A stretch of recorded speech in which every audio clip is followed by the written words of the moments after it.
कबीर कुलकर्णी की जमानत को लेकर कोर्ट में सुनवाई चल रही है। शालिनी देशमुख और कुलकर्णी परिवार के बीच तीखी बहस होती है। किडनैपिंग केस में एक बच्चे की गवाही को लेकर दोनों पक्ष एक दूसरे की गवाह को सिखाने का आरोप लगाते हैं। आरोपी पक्ष के लोग बार बार अपनी ताकत प्रभाव दिखाने की कोशिश करते हैं। करण कुलकर्णी में कोर्ट के बाहर भी धमकियां तनाव भरा बना रहता है। आखिर में जज कबीर को जमानत दे देती है। कबीर के परिवार में खुशी की लहर दौड़ जाती है क्योंकि वह घर वापस आ सके। लेकिन यह केवल जमानत है, केस खत्म नहीं हुआ है। अगली सुनवाई 10 दिन के बाद तय की जाएगी।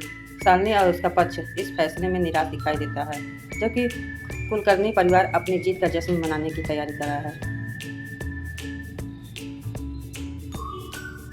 तो ये तैयार करवाना चाहते हैं तो ये मैं पूरी तरह कबीर की जमानत मिलने के बाद उसके पिता करण कुलकर्णी एक भव्य रिसेप्शन पार्टी रखते हैं।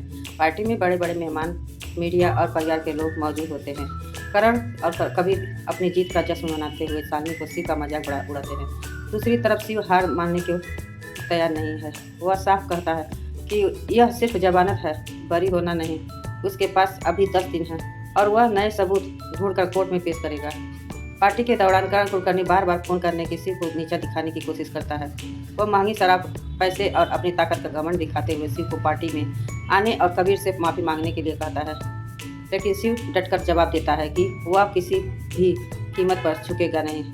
वह कहता है कि आम आदमी के पास भले ही पैसा ना हो, लेकिन सच और जीतने की इच्छा होती है। उधर शालिनी भी कुलकर्णी परिवार के खिलाफ मजबूती में खड़ी रहती है। दोनों परिवारों के बीच पुरानी दुश्मनी और गहरी होती जाती है।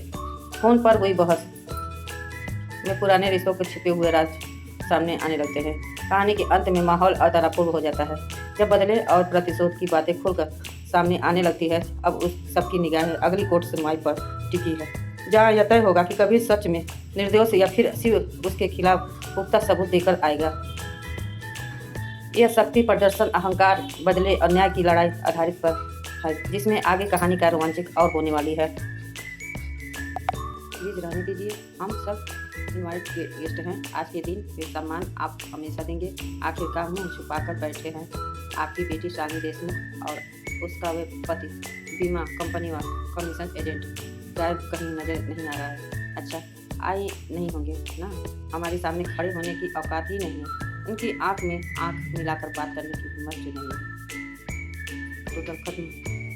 कबीर, तो बात क्यों कर रहे हो गया कबीर? हाँ, तो इसमें कुछ गलत कहाँ है? क्या कबीर ने कुछ गलत बोला है? हाँ, कबीर ने गलत कहा ही नहीं। आपकी बेटी मुंह छुपाकर बैठी है। उन्हें यहाँ इनवाइट किया है सिर्फ इंसल्ट करने के लिए। काकी, ये सारी बातें मत कीजिए, आप चलिए ना। हाँ काकी, आपका गेस्ट दूर ही रहे ताकि आप कुछ इंसल्ट ना कर पाए। मीडिया को आज बहुत अच्छी तरह भी मिलेगी। शालिनी ऋषिक के मान और उनके डैडी उसी पार्टी में आए जिस पार्टी में कबीर कुलकर्णी शालिनी को दुश्मन। काकी, ये सारी बातें रहने दें, चलते हैं ना हम? हाँ प्लीज, लेट इट बी। चलो, लेटर सेलिब्रेट। कहाँ जा रहे हो? क्लाइंट से मिलने जा रहा हूँ। पूरे से आया हूँ, जो होटल में मिलने जा रहा हूँ। ठीक है, शाम को ऐसे क्यों जा रहे हो? घर में रहो, रेस्ट करो। आज के मैसेज तुम तो समझती हो ना? वैसे ही कुछ दिनों में बच्चे की फीस और मेडिकल क्लेम का खर्चा है ना, टेंशन है ना थोड़ी। अभी बहुत मेहनत हो जाती है ना, कोई हफ्ते को चलाने में। मैडम, आपकी मेहनत के आगे मेरी मेहनत कुछ भी नहीं है। अब ऑनलाइन भी सब कुछ है। क्या सब कुछ? आपके ससुर महाराज दीक्षित दाई तरफ मनीष दीक्षित सामने प्रेस खड़ी है। मीडिया के बड़े बड़े जर्नलिस्ट कमी है तो सिर्फ आपकी सेलिब्रेट कर रहे हैं। हम हमारी सक्सेस, मेरे बेटे का रिसेप्शन और ड्रिंक्स ले रहे हैं। और ड्रिंक्स इतनी महंगी है ना कि आप उसका अंदाज़ा भी नहीं लगा सकते। अब अफोर्ड करना तो दूर की बात है। आइए हम लोगों के साथ सेलिब्रेट करिए। सारे दुखद जाएंगे आपके, और उसके बाद में आप आपस में बैठ के जो प्रॉब्लम है हमारे, हम एक अंडरस्टैंडिंग पर पहुंच जाएंगे। पर हाँ, बच्चों को लाना मत भूलिए। पीहू और चिंटू को खाना बहुत पसंद है, तो हमारे पास मैगीसन है, चाइनीज स्टाइल है। जेंटल काउंटर भी जरूरी है।